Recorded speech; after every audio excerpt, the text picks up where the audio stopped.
ಇವತ್ತು ನಾವು ವಿಶ್ವವಿಖ್ಯಾತವಾದ ಗಂಗಾ ಆರತಿಯನ್ನು ನೋಡೋಣ. ನಮ್ಮ ಗಂಗಾ ಆರತಿಯನ್ನು ನೋಡುವುದಕ್ಕಾಗಿ ಭಾರತದವರಷ್ಟೇ ಅಲ್ಲದೆ ವಿದೇಶದ ಜನರು ಕೂಡ ಬರುತ್ತಾರೆ. ಇದು ತುಂಬ ಫೇಮಸ್ ಮತ್ತು ಪ್ರಸಿದ್ಧವಾದಂತಹ ನಮ್ಮ ಗಂಗಾ ಆರತಿ ಇದನ್ನು ಬೆಳಿಗ್ಗೆ ಮತ್ತು ಸಾಯಂಕಾಲ 1 ತಾಸುಗಳ ಕಾಲ ಈ ಆರತಿ ನಡೆಯುತ್ತದೆ. ಈ ಆರತಿ ಬೆಳಿಗ್ಗೆ ಸೂರ್ಯೋದಯದಕ್ಕಿಂತ ಮುಂಚೆ, ಬೆಳಕಾಗೋಕ್ಕಿಂತ ಮುಂಚೆ ಮತ್ತು ಸಾಯಂಕಾಲ ಸೂರ್ಯಾಸ್ತ ಆದ ಮೇಲೆ, ಕತ್ತಲಾದ ಮೇಲೆ ಆರತಿ ಶುರುವಾಗುತ್ತದೆ.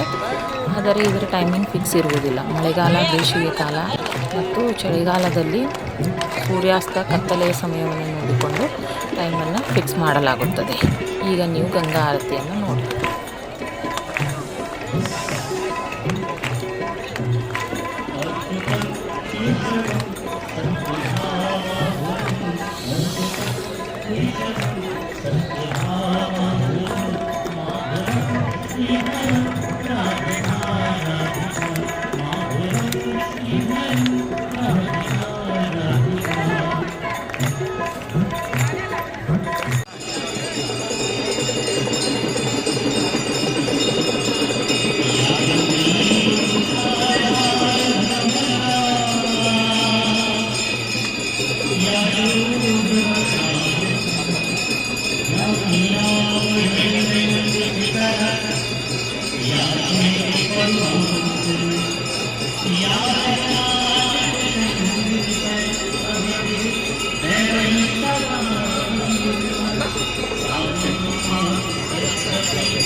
ಗಂಗಾ ಆರತಿಯನ್ನು ನೋಡುವುದಕ್ಕಾಗಿ ಸೇರಿರುವಂತಹ ಜನಸಾಗರ.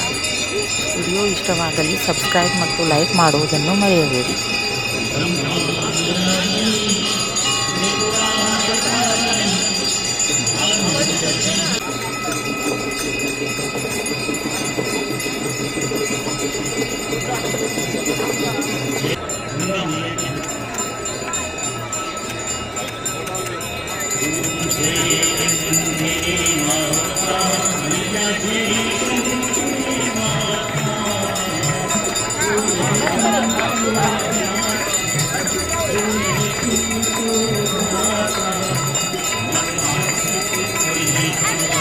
ಆರತಿಯನ್ನು ಬೂಟ್ನಲ್ಲಿ ಕೂಡ ಕುಳಿತು ನೋಡಬಹುದು. ಬೋಟಿನಲ್ಲಿ ಕುಳಿತರೆ 100 ರೂಪೀಸ್ ತೆಗೆದುಕೊಳ್ಳುತ್ತಾರೆ.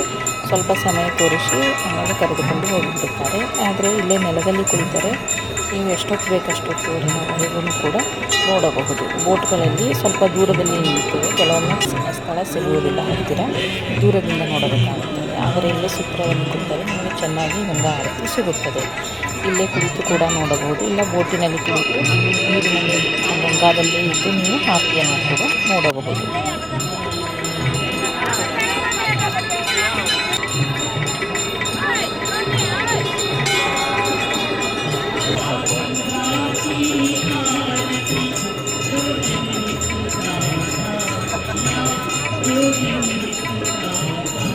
ಈ ಬೆಳಗುತ್ತಿರುವ ಗಂಗಾ ಆರತಿಯನ್ನು ನಿಮ್ಮಿಂದಲೇ ಹಚ್ಚುತ್ತಾರೆ. ಅಲ್ಲಿರುವ ಜನರಿಂದ ಗಂಗಾ ಆರತಿಯನ್ನು ಹಚ್ಚುತ್ತಾರೆ ಮತ್ತು ಗಂಟೆ ಬಾರಿಸಲು ನಿಮಗೆ ಅವಕಾಶವಿರುತ್ತದೆ.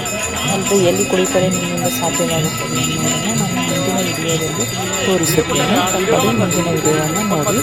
ಮುಂದಿನ ವಿಡಿಯೋಕ್ಕಾಗಿ ಈ ವಿಡಿಯೋವನ್ನು ಸಬ್ಸ್ಕ್ರೈಬ್ ಮಾಡಿ.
ವಿಡಿಯೋ ನೋಡಿದ್ದಕ್ಕಾಗಿ ಧನ್ಯವಾದಗಳು. ಸಬ್ಸ್ಕ್ರೈಬ್ ಮಾಡುವುದನ್ನು ಮರೆಯಬೇಡಿ.